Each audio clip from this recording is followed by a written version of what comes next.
Hey guys, welcome back to my channel. ഇന്ന് നമ്മൾ സംസാരിക്കാൻ പോകുന്നത് how to overcome stage fear. Being a medical student നമ്മളെല്ലാവരും കടന്നു പോകുന്ന ഒരു സംഭവമാണ് പ്രസൻറ്റേഷൻസ്. ക്ലാസ്സിനകത്തും പുറത്തുമായിട്ട് ചെറുതും വലുതുമായിട്ടുള്ള പ്രസൻറ്റേഷൻസ് നമ്മൾക്ക് എടുക്കേണ്ടി വരും. അപ്പോൾ നമ്മൾ കൂട്ടുകാരുടെ ഇടയിൽ വലിയ കാര്യമായിട്ട് സംസാരിക്കുകയും ഒരു പ്രസൻറ്റേഷൻ ചെയ്യാൻ പറയുമ്പോഴത്തേക്കും സ്റ്റേജിൽ കയറി പേടിച്ച് കയ്യിൽ നിന്ന് എല്ലാം പോകുന്ന ആൾക്കാരെ നമ്മൾ കണ്ടിട്ടുണ്ട്. അപ്പോൾ അതിന് വേണ്ടിയിട്ട് ആ ഒരു ഫിയർ ഓവർകം ചെയ്യാൻ നമുക്ക് എന്ത് ചെയ്യാം, അഥവാ ഞാൻ എന്താണ് ചെയ്യാറുള്ളത് എന്ന് ഞാൻ നിങ്ങൾക്ക് പറഞ്ഞുതരാം. ഞാൻ ചെയ്യാറുള്ളത്, എനിക്ക് കിട്ടുന്ന പ്രസൻറ്റേഷന് വേണ്ടിയിട്ട് അതിൻ്റെ കണ്ടൻറ്റ് കൃത്യമായിട്ട് പഠിക്കുക എന്നതാണ്.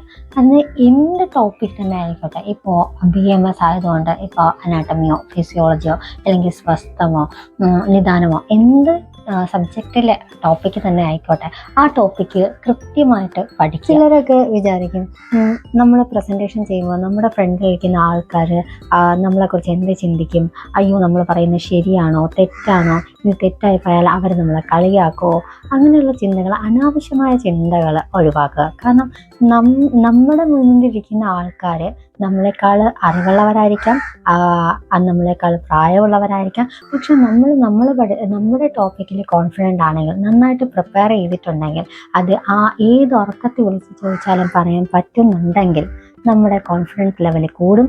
അപ്പോൾ ബാക്കി ഫ്രണ്ടിലിരിക്കുന്നവർ എന്ത് ചിന്തിക്കും എന്നുള്ള കാര്യത്തിൽ നമുക്ക് യാതൊരു ആശങ്കയും പെടേണ്ട കാര്യം വരുന്നില്ല.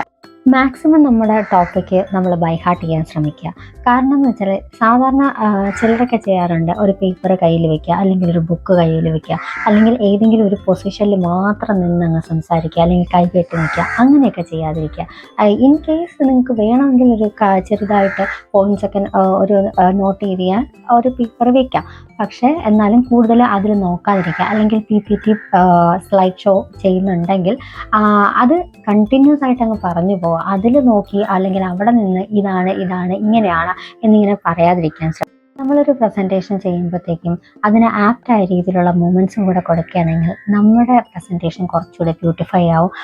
അതുപോലെ തന്നെ കാണുന്നവർക്കും അല്ലെങ്കിൽ അത് കേൾക്കുന്നവർക്കും അത് കൂടുതൽ ഇംപ്രസീവ് ആവും. പിന്നെ ഇതൊക്കെ ഞാൻ അച്ചീവ് ചെയ്തത് വലിയ പ്രാസംഗികരോടൊപ്പം അല്ലെങ്കിൽ വലിയ വ്യക്തിത്വങ്ങളോടൊക്കെ സംസാരിച്ചപ്പോഴൊക്കെയാണ് ഞാനിത് മനസ്സിലാക്കിയത്. പിന്നെ നമുക്ക് അറിയാത്ത കാര്യത്തെക്കുറിച്ച് നമ്മൾ കൃത്യമായിട്ട് പഠിച്ച് അത് മറ്റൊരാൾക്ക് പറഞ്ഞു കൊടുക്കുമ്പോൾ നമുക്ക് കിട്ടുന്നൊരു സന്തോഷം, അത് വേറെ വലിയൊരു കാര്യമാണ്. ഇപ്പം തന്നെ ഞാനൊരു സ്വേദത്തിനെ കുറിച്ചൊക്കെയാണ് പറയുന്നത്. പിന്നെ ശിരോധാര, ഇതൊന്നും ഫസ്റ്റ് ഇയറിൽ എനിക്കറിയില്ലായിരുന്നു. പക്ഷെ എന്തോ ഒരാവശ്യം വന്നപ്പോൾ നമ്മളത് പഠിച്ചു. പിന്നെ അത് ഇങ്ങനെ പറഞ്ഞു കൊടുക്കാൻ ശ്രമിച്ചപ്പോഴാണ് നമുക്കത് കോൺഫിഡൻസ്. പിന്നെ നമ്മൾ എടുക്കാൻ വന്ന ടോപ്പിക്കിനെ കുറിച്ച് നല്ലതുപോലെ ഇൻഫർമേഷൻ കളക്ട് ചെയ്യുക. അതായത് ഒരുപാട് റെഫറൻസുകൾ എടുത്ത് നോക്കുക, പോയിന്റ്സ് നോട്ട് ചെയ്യുക.